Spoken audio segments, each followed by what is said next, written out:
ខ្ញុំបាទសីហាសូមជម្រាបសួរដល់ប្រិយមិត្តថ្ងៃនេះគឺខ្ញុំនៅក្នុងខេត្តសៀមរាបហើយសម្រាប់វីដេអូរបស់ខ្ញុំថ្ងៃនេះគឺនឹងបង្ហាញកន្លែងលក់នំបញ្ចុកដែល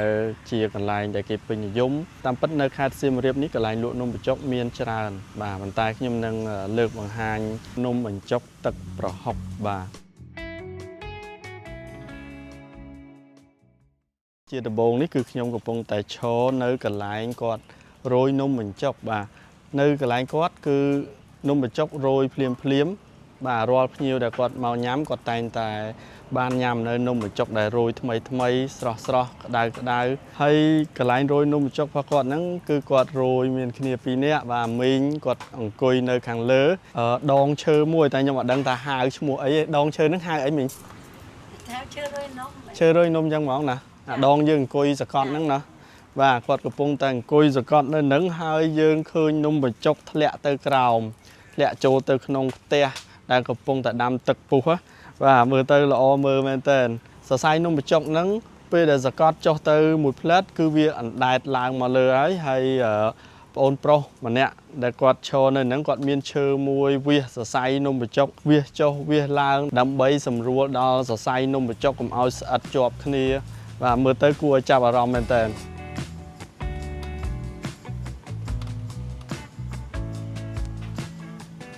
យើងមើលមិនដឹងឆ្អិនមិញ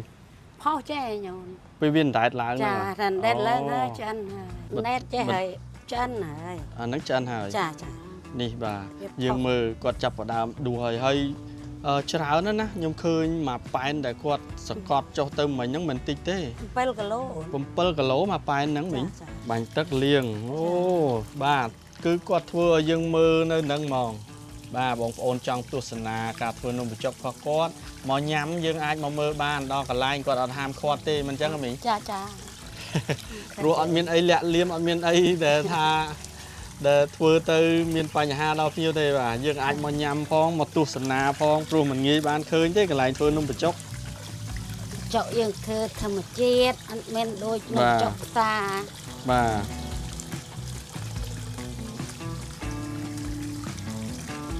ហើយមិញពេលដែលយើងបែនចឹងហើយយើងបែនថ្មីបន្តរហូតណាចាអេវះងាយចេះញោមវល់ល្ងាចចាហើយលក់ពីម៉ោងប្រហែលដល់ម៉ោងប្រហែលលក់ពីម៉ោង8ដល់ម៉ោង7យប់អើយ8 9យប់ណាអូនអូឥឡូវលក់ដល់8 9យប់ផងចាសម្រាប់តែមកបាត់ភ្ញៀវបាទដល់ការភ្ញៀវខ្លះនេះថ្ងៃឡើយធ្វើការទៅបានយប់បានដើរលេងមកហូបបាទណែយើងចាក់ចូលកន្លែងនេះចាប់ចង្វាយអូនេះយើងចាប់ថ្លឹងហ៎ថ្លឹង1គីឡូហើយខ្ចប់លឹកឈូកមកកញ្ជ្រែងហ្នឹង1គីឡូកន្លែងគាត់ឈ្មោះថាចាយសំណាងនំបញ្ចុកទឹកប្រហុកបាទនៅតាមបណ្ដោយផ្លូវ60ម៉ែត្រក្រុងសៀមរាបខេត្តសៀមរាបខ្ញុំស្គាល់គាត់យូរហើយខ្ញុំធ្លាប់មកញ៉ាំកន្លែងគាត់ម្ដងចាយសំណាងនេះពីមុនទីតាំងរបស់គាត់នោះគឺនៅមុខប្រាសាទអង្គរវត្តណាប៉ុន្តែក្រោយមកគាត់ដូរទីតាំងបាទនៅទីនោះគេលែងឲ្យមានលក់នំបញ្ចុកទៀតហើយអញ្ចឹងគាត់ដូរទីតាំងមកនៅផ្លូវ60ម៉ែត្រវិញបងប្អូនអាចមកញ៉ាំនៅកន្លែងគាត់បានបាទនៅតាមបណ្ដោយផ្លូវ60ម៉ែត្រក្នុងក្រុងសៀមរាបពេលយើងទិញមករួចលាងទឹកវាម្សៅស្អាតរួចបានយកទៅស្រោចរួចលាងឲ្យវាត្រជាក់ហើយយកដាក់មកចឹងហើយមានបន្លែអីខ្លះទៅមានស្ពៃក្តោបតកួនពើប្រាំងផ្កាស្ពៃហើយនិងផ្កាស្នោមានស្អំដែរតែទិញអត់បានទៅស្អំក៏យើងដាក់បានដែរចាអញ្ចឹងបន្លែវាក្រៅពីប្អូនរៀបរាប់មិញទាំងអស់ហ្នឹងយើងអាចប្រើបន្លែអីផ្សេងបានទៀតទេមានសណ្តែកបដោះសណ្តែកគួរចុះត្រប់អីបានទេត្រប់អត់ដែរបានដែរអត់ដែរសាក់ណាបានដែរតសក់យើងអត់ស្រស់ទេណាសក់អត់ស្រស់ទេអូខេហើយខ្ញុំមកទីនេះតាមរយៈប្អូនស្រីសាណាបាទប្អូនស្រីសាណាគាត់គឺជា YouTuber នៅខេត្តសៀមរាបបាទហើយគាត់ក៏ជា Tour Guide ដែរនៅប្រចាំក្នុងខេត្តសៀមរាបនេះសួស្ដីសាណាចាជំរាបសួរបងសីហារីករាយដែលបានជួបបងថ្ងៃនេះហើយជំរាបសួរបងប្អូនពុកម៉ែបងប្អូនទាំងអស់គ្នានាងខ្ញុំឈ្មោះសាណាហើយខ្ញុំដោយសារតែខ្ញុំចូលចិត្ត ដើរកំសាន្តហើយខ្ញុំមានបទពិសោធន៍ខ្លះៗដែរនៅក្នុងប្រទេសខ្មែរយើងនេះដើរចំនួនបានប្រហែលជា16ខេត្តហើយបើសិនជាបងប្អូនណាចាប់អារម្មណ៍មកលេងខេត្តសៀមរាបឬក៏មិនបានស្គាល់នៅកន្លែងណាដែលថ្មីច្បាស់លាស់អីចឹងខ្ញុំអាចណែនាំបងប្អូនបានហើយខ្ញុំគ្រាន់តែជាអានេះមានភ្ញៀវបរទេសដែរមែនទេមិនមែនទទួលតែភ្ញៀវខ្មែរទេចាអត់អីទេបងនិយាយរួមទៅគឺឲ្យតែបងប្អូនមកពីគ្រប់ជាតិសាសន៍ណាក៏ដោយឲ្យតែបងប្អូនចង់តាក់ទងខ្ញុំចង់ឲ្យខ្ញុំបង្ហាញនៅកន្លែងថ្មីកន្លែងម្ហូបអាហាររបស់ខ្មែរមានទាំងភ្ញៀវបរទេសមានទាំងទេសចរខ្មែរយើងក្នុងស្រុកក៏ផងដែរអញ្ចឹងខ្ញុំរីករាយហើយនិយាយរួមទៅដោយសារចិត្តស្រឡាញ់ផងទេបងប្អូនហើយខ្ញុំក៏មាន YouTube Channel របស់ខ្ញុំដែរឈ្មោះ Sana Star ប៉ុន្តែ content របស់ខ្ញុំគឺនិយាយជាភាសាអង់គ្លេសច្រើនដោយសារយើងលើកស្ទួយនិងផ្ដោតជាភាសាអង់គ្លេសដើម្បីជួយផ្សព្វផ្សាយឲ្យភ្ញៀវបរទេសគេយល់គេស្គាល់អញ្ចឹងគឺខ្ញុំនិយាយជាភាសាអង់គ្លេសចាអរគុណច្រើនសង្ឃឹមថាបងប្អូននឹងជួយគាំទ្រហើយ support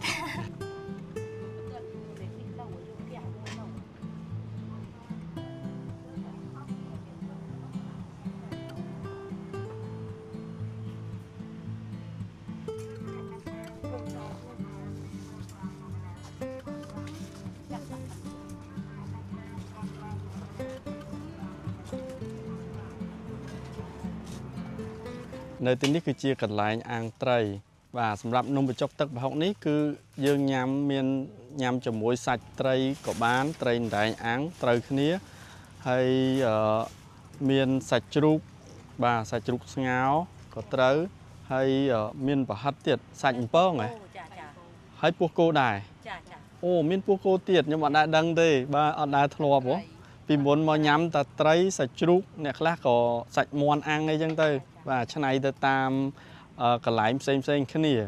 តែកន្លែងគាត់មានពោះគោទៀតអូប្លែកមែនតើនៅផ្នែកខាងនេះគឺជាកន្លែងអង្គុយញ៉ាំជារោងឬខ្ចុះអញ្ចឹងយើងអាចមកអង្គុយញ៉ាំនៅកន្លែងនឹងបានខ្ចុះគាត់មានប្រភេទខ្ចុះមូលប្រភេទខ្ចុះជាចតុកោណកែងបាទហើយតម្រៀបជាជួរនៅក្នុងខ្ចុះនីមួយហ្នឹងមាននឹងរឹងចងឲ្យយើងអាចអង្គុយលេងគេងលេងនៅលើរឹងក៏បានយើងអង្គុយនៅលើរោងនឹងផ្ទាល់តែម្ដងក៏បានហើយមានក្រាលកាទេលឲ្យទៀតហើយនេះគឺជាកញ្ចុះរបស់ពួកខ្ញុំបាទអូត្រជាក់បាទនៅខាងលើមានកង្ហារមួយទៀតណាមានអារម្មណ៍ស្និទ្ធស្នាលបាទយើងអង្គុយឯករាជ្យកញ្ចុះដាច់ពីគ្នាអញ្ចឹងស្រួលយើងមកអង្គុយញ៉ាំទៅវាស្និទ្ធស្នាលវា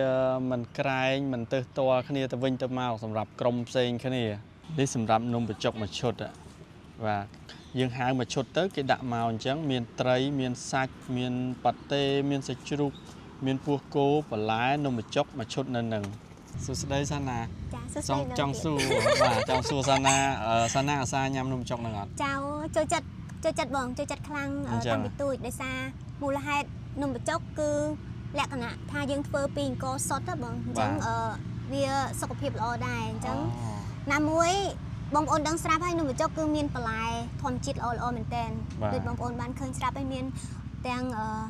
ផ្ទៃបន្លែផ្កាស្នោស្ពៃក្តោបសម្រាប់ទឹកប្រហុកដែលយើងញ៉ាំជាមួយនំបញ្ចុកនេះគេមាន2រសជាតិមានហឹរតិចហឹរខ្លាំងសម្រាប់តម្រូវអ្នកចូលចិត្តហឹរអញ្ចឹងគឺញ៉ាំហឹរខ្លាំងទៅហើយខ្ញុំចាក់វាលាយចូលគ្នាបាទ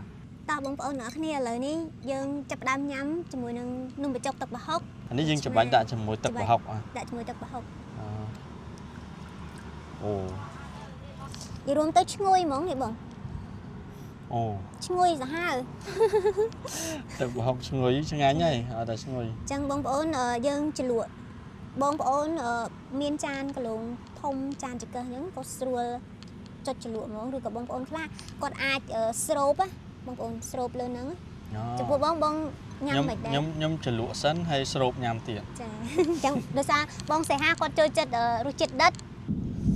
នេះបងប្អូនខ្ញុំញ៉ាំខ្ញុំចាប់នំបញ្ចុកហើយជាមួយនឹងសាច់ជ្រូក3ជាន់ចាអូឆ្ងាញ់ចាប់ជាតិហ្មង ចូលចិត្តគ្នាមែនតើបង អូ ជាមួយនឹងសាច់ជ្រូកជាមួយនឹងទឹកប្រហុកបងចាប់ច្បាយធំខ្ញុំសាខ្ញុំចាប់អត់សូវជាប់ អូខេ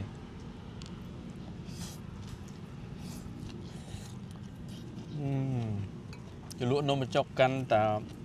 ជោគកាន់តែមានជាតិប៉ុន្តែគាត់នៅរសជាតិវាដុតណា វារួមទៅថ្មីចំពោះខ្ញុំដែរបងដោយសារនំបញ្ចុកទឹកប្រហុកនេះគឺខាងគាត់គឺមានចម្រុះ បាទ មានទាំងបសាច់សឹងគ្រប់មុខបងប្អូន ហ្នឹងហើយ មានទាំងប្រហិតត្រីមានទាំងពោះគោមានទាំងត្រីម្ដែងអាំងចាហើយនឹងសាច់ជ្រូក3ជាន់ចាក់ចូលទាំងអស់ហ្មងបងប្អូនបើចាំនេះច្រើនទេនេះ ស្រូបយកហ្មង ស្រូប ស្រួលញ៉ាំ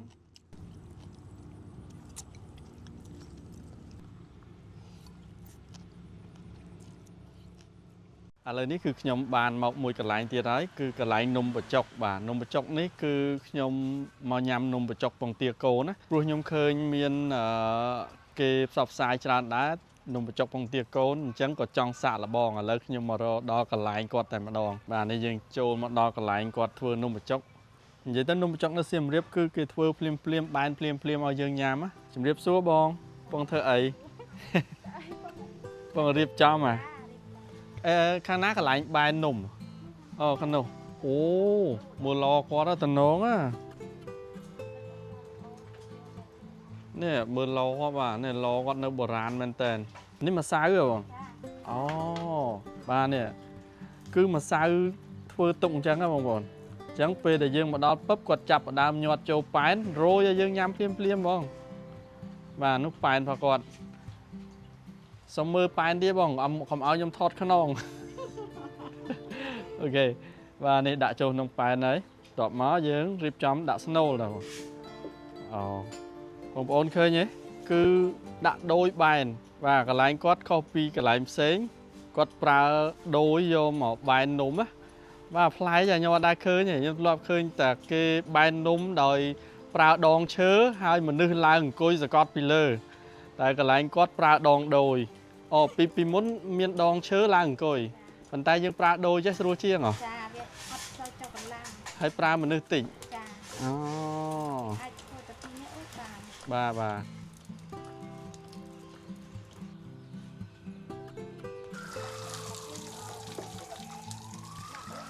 អូភ្លឺល្អណោះបាទនេះ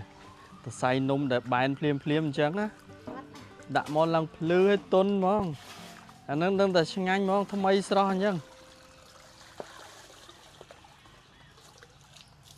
ឥឡូវនេះខ្ញុំមករកកន្លែងអង្គុយនៅហាងរបស់គាត់ហ្នឹងមានកន្លែងអង្គុយនៅខាងក្រៅ outdoor បាទកន្លែងហ្នឹងគឺក្រោមដើមឈើហើយខាងក្រោមវាចាក់សាបនៅចំហៀងបាទហើយក៏មានផ្នែកខាងក្នុងដែរអញ្ចឹងយើងចង់អង្គុយខាងក្នុងក៏បានដែរគាត់មានតុមានអីដូចនិយាយទៅដូចអាហារដ្ឋានមួយដ៏ស្រស់ស្អាតអញ្ចឹងបាទមានផ្នែកក្នុងរោងហើយនិងផ្នែកខាងក្រៅបាទឬគេហៅថា outdoor ហ្នឹងបាទបរិយាកាសផ្សេងគ្នាយើងចង់យកបរិយាកាសបែប outdoor មកអង្គុយខាងក្រៅនេះមកហើយចង់អង្គុយនៅក្នុងរោងក្នុងអាហារដ្ឋានក៏បានដែរហើយខ្ញុំចង់អង្គុយនៅទីនេះព្រោះតែដើមខ្នុរនេះបាទនៅជាប់ចំហៀងផ្ទះហ្នឹងផ្លែដល់នេះនិយាយគេហៅផ្លែចង់បាក់ដើមផ្លែតាំងពីលើរហូតដល់ក្រោមផ្លែដល់ដីដល់គល់បាទមើលទៅស្អាតហ្មងអូមកដល់ហើយសាណាអូអានេះអត់បោកឲ្យស្រាប់ទេ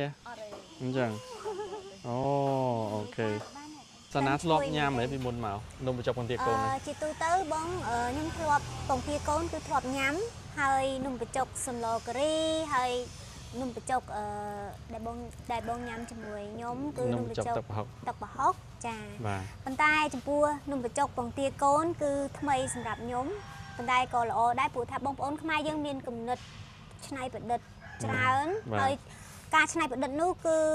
រក្សានៅរូបរាងដើមរូបធាតុដើមដូចជានំបញ្ចុកហើយពងទាកូនរបស់យើងហ្នឹងគឺខ្មែរយើងចូលចិត្តប្រជាជនខ្មែរយើងចូលចិត្តញ៉ាំតាំងពីដើមហើយពិតជាល្បីល្បាញផងដែរសម្រាប់ខ្ញុំថ្មីរសជាតិប្លែកប៉ុន្តែរូបភាពគឺនៅដដែលវត្ថុធាតុដើមគឺនៅដដែលទាំងអស់អូខេ នំបញ្ចុកពងទាកូនហ្នឹងក៏គេប្រើទឹកប្រហុកដែរនិយាយទៅដូចនំបញ្ចុកទឹកប្រហុកចឹងគ្រាន់តែយើងយកពងទាកូនមកញ៉ាំជាមួយហើយមានបន្លែនំបញ្ចុកទឹកប្រហុកដូចនំបញ្ចុកទឹកប្រហុកធម្មតានំបញ្ចុកទឹកប្រហុកធម្មតាយើងញ៉ាំមួយត្រីម្ដែងឬក៏សាច់ជ្រូកឬក៏ប្រហិតសាច់ត្រីចៀនអីចឹងទៅបាទប៉ុន្តែគាត់នេះគាត់ច្នៃចេញជានំបញ្ចុកទឹកប្រហុកពងទាកូនបាទប្លែកមួយបែបទៀតដែរអានេះទឹកប្រហុកហ្នឹង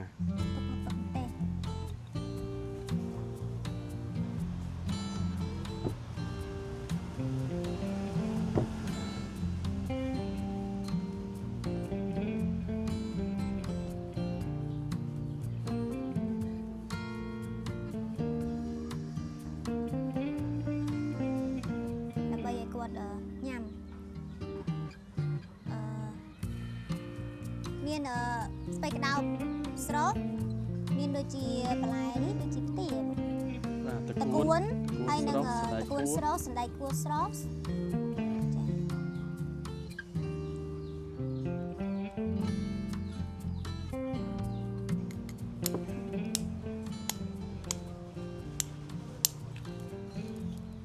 Wow អូតំណង អូតំណងមែនតើបងប្អូនបានមកទាំងអស់ហ្មងនេះឃើញអត់ អូ ធ្វើឡើងឈ្ងុយបងទាកូនគេ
យកពងទាកូនមកធ្វើអញ្ចឹងរសជាតិមួយយ៉ាង